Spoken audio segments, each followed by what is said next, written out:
On June 23, 2025, a camera took a photograph, a single image, and in that image there were 10 million galaxies. To display that photograph at its full resolution, you would need 400 ultra-high-definition television screens arranged in a wall. The camera that took it is the largest digital camera ever built. It sits inside a telescope on a mountaintop in Chile, and it had not even officially started its mission yet. It was still being tested. Those 10 million galaxies were captured during just 10 hours of commissioning observations, before the telescope had begun the work it was actually designed to do. In those same 10 hours, the telescope also discovered over 2,100 asteroids that nobody had ever seen before. 7 of them are near Earth. Scientists at the unveiling event used the word staggering. The White House science director called the images stunning. Astronomers who had spent decades building the instrument described what they were seeing as unprecedented. But the 10 million galaxies are not the point. They are 0.05% of what this telescope will see. Over the next decade, it will catalog approximately 20 billion galaxies, 17 billion stars in our own Milky Way, and over 6 million objects in our solar system. In its first year alone, it will collect more data than every other optical observatory in the history of astronomy combined. That is not a projection. That is the math. And the reason this telescope was built, the central question it was designed to answer, is one that has haunted physics for over 50 years. What is the invisible substance that makes up 95% of the universe, that holds every galaxy together, that no instrument has ever directly detected, and that we still cannot explain? The telescope is named after the woman who proved that substance exists. She was told as a graduate student that galaxies were not a suitable topic for a woman. She became the first woman allowed to observe at Palomar Observatory, and the evidence she gathered, galaxy by galaxy, rotation curve by rotation curve, forced the entire field of physics to accept that most of the universe is made of something we cannot see. Her name was Vera Rubin. She died on Christmas Day, 2016. She never won the Nobel Prize. And now, the most powerful survey telescope ever built carries her name. Stay with me, because by the time this is over, a woman who spent her life staring at the darkness between stars is going to change how you think about what the universe actually is. I'm Graham Prescott, and this is your channel. Subscribe now if you want more stories like this, because we are just getting started. She was born on July 23, 1928, in Philadelphia. As a child, she would lie in bed watching stars move across the sky through her bedroom window, tracking their slow arc through the night. By the time she was 14, she had built a cardboard telescope. By the time she graduated from Vassar College in 1948, she was the only astronomy major in her class. She applied to Princeton University's graduate astronomy program. Princeton sent back a letter informing her that the program did not admit women. That policy would remain in place until 1975. That sentence appeared in a Princeton admissions letter. It aged poorly. She went to Cornell instead, where she completed her master's degree in 1951. Her master's thesis presented evidence that galaxies were not distributed randomly through the universe, but appeared to cluster together and move in large-scale patterns. She presented the results at an American Astronomical Society meeting. The reaction was skeptical, bordering on dismissive. Several prominent astronomers questioned both her methods and her conclusions. Her thesis advisor at Cornell, Martha Starr Carpenter, was one of only a handful of women in professional astronomy at the time. The astronomy community largely ignored or dismissed Rubin's findings. Decades later, those patterns were confirmed as the large-scale structure of the universe, one of the most important features of modern cosmology. The young woman whose work was dismissed at 23 had been right all along. After Cornell, she completed her PhD at Georgetown University in 1954 under the supervision of George Gamow, one of the most influential physicists of the 20th century. Her doctoral work examined the spatial distribution of galaxies and whether the universe showed evidence of large-scale rotation. Then she spent years raising 4 children while working part-time in academic positions, struggling to find a permanent role in a field that did not welcome women and frequently reminded her of that fact. In 1965, she took a position at the Carnegie Institution's Department of Terrestrial Magnetism in Washington, D.C. She arrived on April Fool's Day and never left. There, she met Kent Ford, a physicist who had built an extraordinarily sensitive instrument called an image tube spectrograph, a device that could measure the faint light from individual stars in distant galaxies and determine how fast those stars were moving. The spectrograph was more sensitive than anything else available at the time, capable of detecting tiny shifts in spectral lines that corresponded to stellar velocities. Rubin immediately saw what the instrument could do. Together, she and Ford began measuring the rotation curves of spiral galaxies, starting with Andromeda, the closest large galaxy to our own.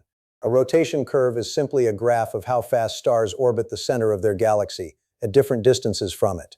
According to the laws of gravity and visible mass, stars at the outer edges of a galaxy should orbit more slowly than stars near the center, the same way Neptune orbits the Sun more slowly than Mercury does. The further out you go, the weaker the gravitational pull, and the slower the orbit. That was the prediction. Every physicist expected to see it. To make those measurements, Rubin needed access to the largest telescopes in the world. At the time, the most powerful optical telescope was the 200-inch Hale telescope at Palomar Observatory in Southern California. The problem was that Palomar did not allow women to observe there. The facility had no women's restroom. When Rubin finally gained access, becoming the first woman to officially observe at Palomar, she taped a paper cutout of a figure wearing a skirt over the men's room sign. That image became one of the most famous anecdotes in the history of astronomy, not because it was funny, but because it illustrated how absurd the barriers were. That is not what Vera Rubin found. On a clear night at Kitt Peak Observatory, in the mountains of southern Arizona, Rubin and Ford pointed their spectrograph at the Andromeda galaxy and began measuring stellar velocities. The spectrograph split the light from individual gas clouds and stars into a spectrum, and by measuring how the spectral lines shifted toward red or blue, Rubin could calculate exactly how fast each region of the galaxy was moving toward or away from Earth. Night after night, she gathered data, moving outward from Andromeda's bright center to the faint, diffuse outer edges where stars are sparse and the light is barely detectable. By the end of the first night, they were puzzled. The rotation curve was flat. Stars at the outermost edges of Andromeda were orbiting at the same speed as stars near the center, not slightly faster or slightly slower, the same speed. According to every law of physics, those outer stars should have been flung into space. The gravitational pull of visible matter was not strong enough to hold them.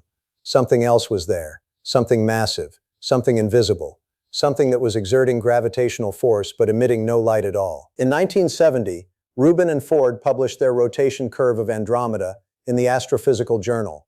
Then they measured another galaxy. Flat curve. Another flat curve. They went on to measure more than 75 spiral galaxies over the following decade. Every single one showed the same result. Flat rotation curves, everywhere, in every galaxy they looked at. The evidence was overwhelming. Something invisible was holding every galaxy together. By the early 1980s, the physics community had accepted what Rubin's data was telling them. The universe contained vast quantities of invisible matter, matter that interacts with gravity, but not with light, now called dark matter. Other teams confirmed her results independently through radio observations of hydrogen gas and gravitational lensing studies. The flat rotation curves appeared everywhere, in every galaxy studied by every method. Rubin was careful with her conclusions. She preferred to let the data speak for itself. She shared the credit with Ford and with the broader community that eventually replicated her work. But the data was hers. The measurements were hers. The insight that something invisible was holding the universe together came from a woman who had been told that galaxies were not a suitable topic. Combined with dark energy, a separate mystery discovered in 1998 involving the accelerating expansion of the universe, dark matter accounts for approximately 95% of everything that exists. The atoms that make up stars, planets, gas, dust, and every human being who has ever lived constitute roughly 5% of the universe. The other 95% is invisible, and to this day, unexplained. Vera Rubin was awarded the National Medal of Science in 1993. She received the Gold Medal of the Royal Astronomical Society, only the second woman to do so since Caroline Herschel in 1828. She received the Gruber Prize in Cosmology. She was a fierce advocate for women in science throughout her career, personally mentoring young female astronomers and speaking publicly about the barriers she had faced. She once said, "So long as the Nobel Prize exists, there should be one for a woman." She was nominated repeatedly. She never received it. She died on Christmas Day, 2016, at the age of 88. Nobody has been able to explain that either. 3 years after her death, in 2019, the observatory that had been under construction on a mountaintop in Chile for over a decade was officially renamed in her honor, the Vera C. Rubin Observatory. Now let me tell you about the machine. The camera at the heart of the Rubin Observatory is not like any camera that has ever been built. It is the largest digital camera in the world. It weighs roughly 3,000 kilograms, about the weight of a small car, and it is nearly twice as heavy. Its sensor array is made up of 189 individual charge-coupled device sensors, arranged across a focal plane that is 64 centimeters wide, over 2 feet. Together, those sensors produce images with a resolution of 3,200 megapixels. Your phone camera has about 12 megapixels. A high-end professional camera has roughly 50. The Rubin camera has 3,200. That is the equivalent of roughly 260 phone cameras fused into a single sensor. Its resolution is so precise that it could detect a golf ball from 15 miles away. That is not a number. That is not a typo. 15 miles. 3 lenses sit in front of the sensor array, the largest of which is 1.55 meters across, more than 5 feet. The light enters through that lens after bouncing off the telescope's 3 mirrors, and by the time it reaches the sensors, it has been focused and refined to capture detail that would be invisible to any other instrument on Earth. The camera sits inside the Simani Survey telescope, an 8.4-meter primary mirror paired with a 3.5-meter secondary mirror, mounted inside an 18-story facility at the summit of Cerro Pachón, a mountain in the Chilean Andes, at an elevation of 2,682 meters, chosen for its dry air, dark skies, and minimal light pollution. The entire system took more than 20 years to plan, design, and construct, at a cost of approximately $810 million, jointly funded by the United States National Science Foundation and the Department of Energy's Office of Science. Hundreds of scientists, engineers, and technicians across multiple countries contributed to its construction. The camera was built at SLAC National Accelerator Laboratory in Menlo Park, California, and its completion was announced in April 2024. Then came the journey. The camera, packed inside a custom shipping container designed to absorb vibration and maintain precise temperature and humidity, was transported by truck from California to the Chilean port, then driven up the winding mountain road to the summit of Cerro Pachón. One wrong bump, one moment of instability, and a 2-decade project could have been damaged beyond repair. Installation required months of cleanroom testing before a platform lift moved the camera gently to the telescope floor, and engineers bolted it into position. And then came the commissioning phase, where the team turned the telescope on and began testing whether everything actually worked. It almost did not. Weeks before first light, in May of 2025, the camera began overheating. The team at the summit scrambled to diagnose and fix the problem, working around the clock in the control room while monitoring the telescope systems, knowing that the release date was locked in, and that institutions around the world had already organized watch parties for the public unveiling. The pressure was immense. 2 decades of work, $810 million, hundreds of careers, all converging on a single date. If the camera could not be stabilized, the first light event would have to be postponed. The team found the source of the overheating and corrected it with weeks to spare. And on June 23, 2025, at a live event in Washington, D.C., broadcast globally, watched by dozens of institutions and hundreds of thousands of viewers online, the Rubin Observatory released its first images to the world. The first target was the Trifid Nebula and the Lagoon Nebula, 2 gas clouds in the constellation Sagittarius, roughly 5,200 light-years from Earth. Both are active star-forming regions, where new stars are being born inside collapsing clouds of gas and dust. The image was a composite of 678 individual exposures, stitched together to reveal faint structures, wispy tendrils of ionized hydrogen, dark dust lanes cutting through glowing gas, and thousands of individual stars scattered across the field like grains of light. The colors, the structure, the depth of field were unlike anything the astronomical community had seen from a ground-based observatory. The field of view alone was staggering, 7 times wider than the full moon, capturing both nebula and the rich star fields surrounding them in a single frame. But that was only the beginning. The team then released a video made from over 1,100 overlapping images, containing approximately 3 trillion pixels. The video begins with a close-up of 2 galaxies and then slowly zooms out. As it zooms, galaxies fill the frame, thousands, then tens of thousands, then hundreds of thousands. By the time the zoom is complete, the image contains roughly 10 million galaxies, spiral galaxies, elliptical galaxies, merging galaxies, galaxies so distant their light has been traveling for billions of years. Many of them had never been studied before. Many had never been seen before. And those 10 million galaxies are approximately 0.05% of the 20 billion galaxies that the Rubin Observatory is expected to capture over its 10-year mission. In the same batch of commissioning data, the team identified over 4,000 asteroids, more than 2,100 of which had never been detected by any previous survey. 7 of them were flagged as near-Earth objects, asteroids whose orbits bring them close enough to our planet to be considered potential threats. All of that from 10 hours of test observations before the mission had officially begun. The team also detected 46 pulsating variable stars, stars whose brightness changes regularly, providing data about their internal structure and evolution.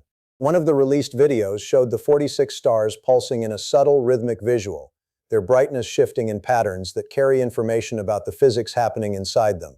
Objects that change are often the most interesting in astronomy, and the Rubin Observatory was built to find every single one of them. To put the asteroid detection in perspective, before Rubin's first night, the total number of known asteroids in our solar system, accumulated over more than 2 centuries of observation by every telescope ever used, stood at roughly 1.4 million. The Rubin Observatory found 2,100 new ones in 10 hours. At that rate, scaled across 10 years of continuous operation, it will increase the known population of solar system objects tenfold. And then they looked closer, because the first images, as spectacular as they are a preview. They are the overture before the symphony begins. The real mission, the Legacy Survey of Space and Time, is designed to run continuously for 10 years, and when it begins full science operations, the numbers become difficult to comprehend. The Rubin Observatory will take approximately 1,000 images of the southern sky every night. Each exposure lasts between 15 and 30 seconds, using 6 different optical filters to capture the full visible spectrum. Every 3 to 4 nights, the telescope will have completed a full scan of the entire visible southern sky.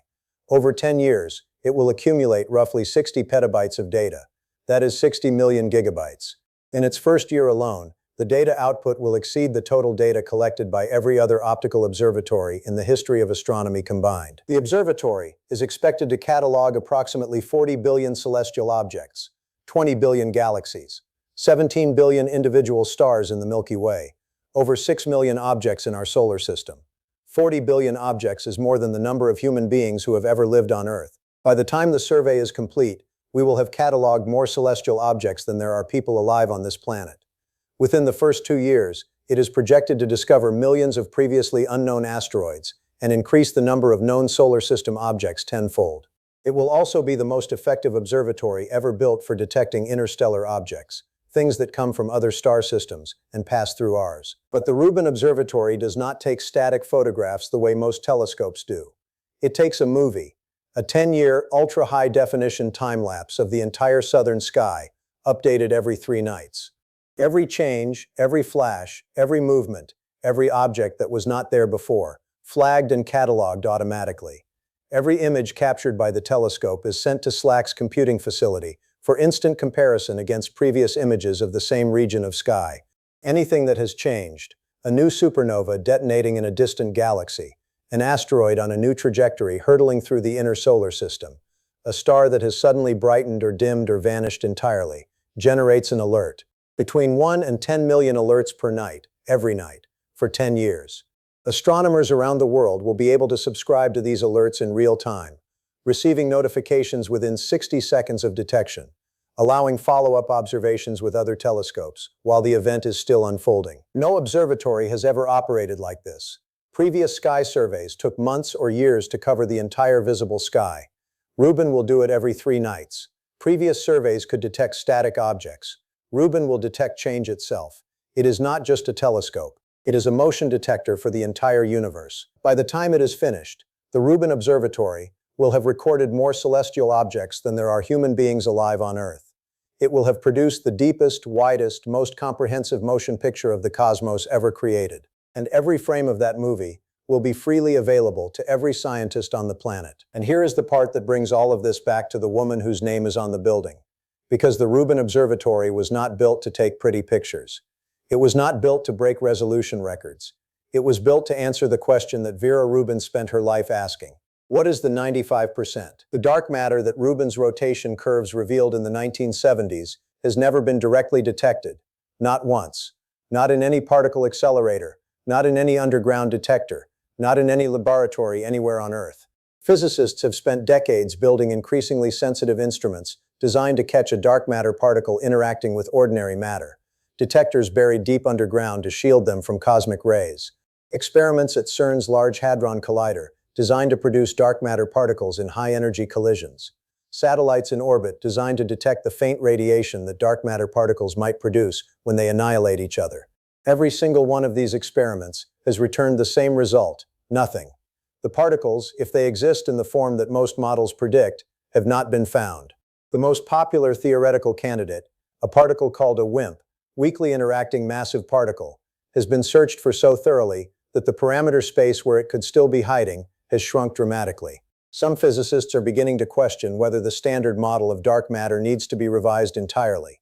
Alternative theories have emerged: axions, sterile neutrinos, primordial black holes, modifications to gravity itself. The field is in a state of genuine uncertainty. The particle that was supposed to be found by now has not been found.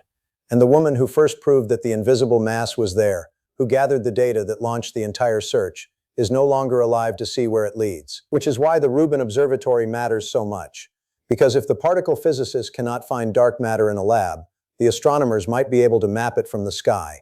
We know it exists because of what it does. It exerts gravitational force. It holds galaxies together. It bends the path of light from distant objects.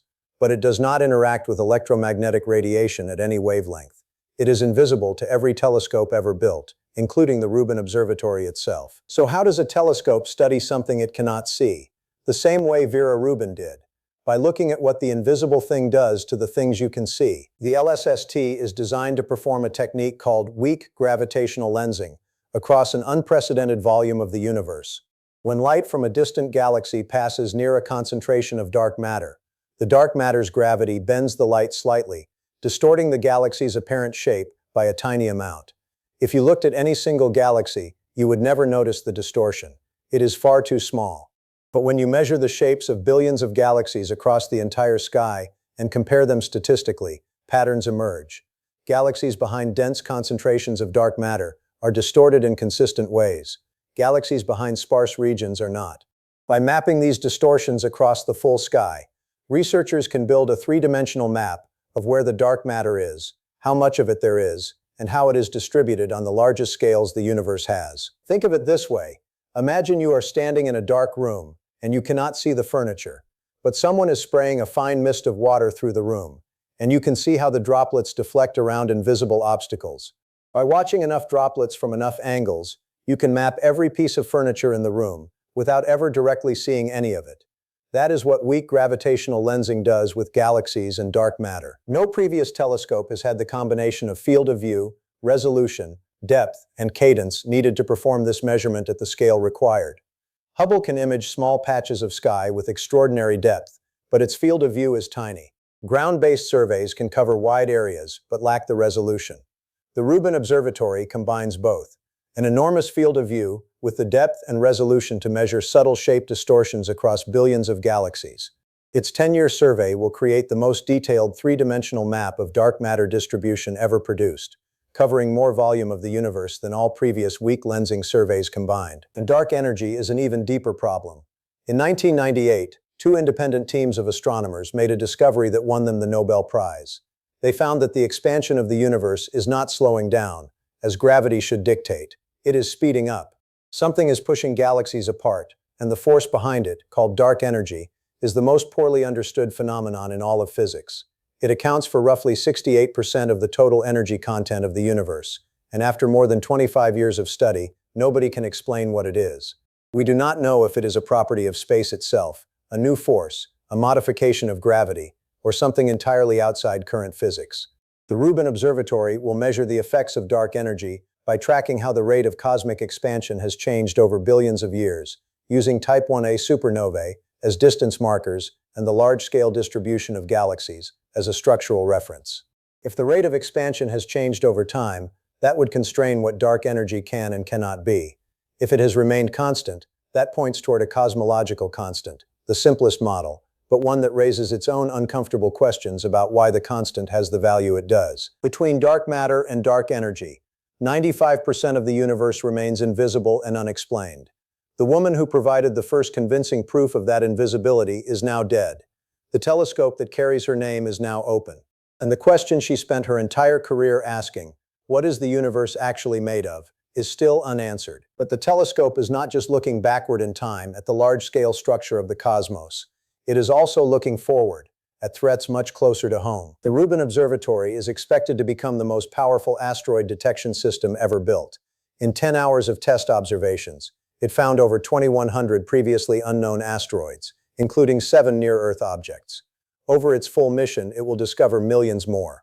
It is specifically designed to detect objects that are faint, fast-moving, and close to the sun's glare, exactly the kind of objects that are hardest for existing surveys to spot, and exactly the kind that pose the greatest risk to Earth. Congress mandated in 2005 that NASA detect at least 90% of all potentially hazardous asteroids larger than 140 meters in diameter. As of 2025, that mandate has not been met. The Rubin Observatory will detect more than 60% of them on its own, more than any other single telescope. And unlike dedicated asteroid hunting missions that search narrow strips of sky, Rubin scans the entire southern hemisphere every 3 nights, which means it will catch objects that other surveys miss, simply because they were looking in the wrong direction at the wrong time. And it will not just find asteroids from our own solar system. The Rubin Observatory is the most capable instrument ever designed for detecting interstellar objects, things that originate in other star systems and pass through ours. Only 2 confirmed interstellar objects have ever been detected: Oumuamua in 2017, the cigar-shaped object that sparked debate about whether it was natural or artificial, and Comet Borisov in 2019, which was definitively identified as a comet from another star. Both were spotted only after they had already made their closest approach to the Sun, which meant there was almost no time to study them before they disappeared back into interstellar space. Scientists estimate that the Rubin Observatory could detect several interstellar objects per year, and crucially, could spot them early enough in their trajectories to allow other telescopes and even future spacecraft missions to study them in detail. For the first time, we would have a statistical sample of objects from other solar systems and real data about the composition of material that formed around other stars. The annual science data releases begin in 2026. All data will be freely available to scientists worldwide. And the first results from the full LSST survey, once science operations begin in late 2025, will arrive into a physics community that has been waiting decades for an instrument capable of answering the questions that Vera Rubin first raised in the 1970s. Here is what I want you to take away from all of this. Vera Rubin was 10 years old when she started watching stars from her bedroom window in Philadelphia. She was 14 when she built her first telescope out of cardboard. She was 20 when Princeton told her that women were not welcome in their astronomy program. She was 37 when she walked into Kent Ford's office at the Carnegie Institution and never left. She was 42 when she published the rotation curve that would change physics forever. She did not set out to discover dark matter. She set out to measure how galaxies rotate. She let the data speak. And what the data said was that most of the universe is invisible. She spent the next 4 decades gathering more evidence, galaxy after galaxy, flat rotation curve after flat rotation curve, until the weight of evidence was so overwhelming that even the skeptics had to accept it. She fought for the right to observe at the largest telescopes. She fought for the recognition of women in a field that had excluded them for centuries. She fought for the truth of her data when the physics community was not yet ready to hear it. She received the National Medal of Science. She received the Gold Medal of the Royal Astronomical Society. She was nominated for the Nobel Prize. She never received it. She died on Christmas Day, 2016, 9 years before the observatory named in her honor opened its eye for the first time. She never saw the camera. She never saw the 3,200 megapixel sensor array, or the 8.4-meter mirror, or the 18-story building on the Chilean mountaintop. She never saw the first photograph. She never saw the 10 million galaxies in a single image, each one held together by the invisible substance she spent her life proving exists. She never saw the 2,100 new asteroids, or the 46 pulsating stars, or the 3 trillion pixel mosaic that zooms from 2 galaxies to 10 million. She never saw any of it, but she is the reason it exists. On June 23, 2025, that eye opened, and in its first photograph, it captured 10 million galaxies. Galaxies held together by the invisible substance that Vera Rubin proved exists. Galaxies spinning with flat rotation curves that should not be flat unless something unseen is holding them together. Galaxies embedded in a universe that is 95% dark, 95% mysterious, 95% unexplained. The woman who proved the universe is mostly invisible now has a telescope that will see more of it than any instrument in human history. She did not live to see it open. But the question she spent her life asking is written into every line of the telescope's design, every pixel of its camera, every algorithm in its data pipeline. What is the universe actually made of? She asked that question as a 10-year-old watching stars from her bedroom window. She asked it as a 20-year-old rejected by Princeton. She asked it as a 42-year-old measuring rotation curves that nobody believed. She asked it for the rest of her life, galaxy after galaxy, flat curve after flat curve, until the evidence was so heavy that the entire field of physics had to stop and listen. The telescope is open. The data is arriving. The question is still unanswered, and the 95% is still out there, holding everything together, invisible, unexplained, waiting. If this kind of content is what you come here for, subscribe right now and turn on notifications. Next time, we are going into what the first LSST data releases are revealing about the structure of dark matter, because the results are already arriving. Drop a comment with what surprised you most. The 10 million galaxies, the 2,100 asteroids, or the fact that 95% of the universe is still unexplained. And share this with someone who has never heard of Vera Rubin, because her story deserves more than the silence it has gotten. Thanks for watching.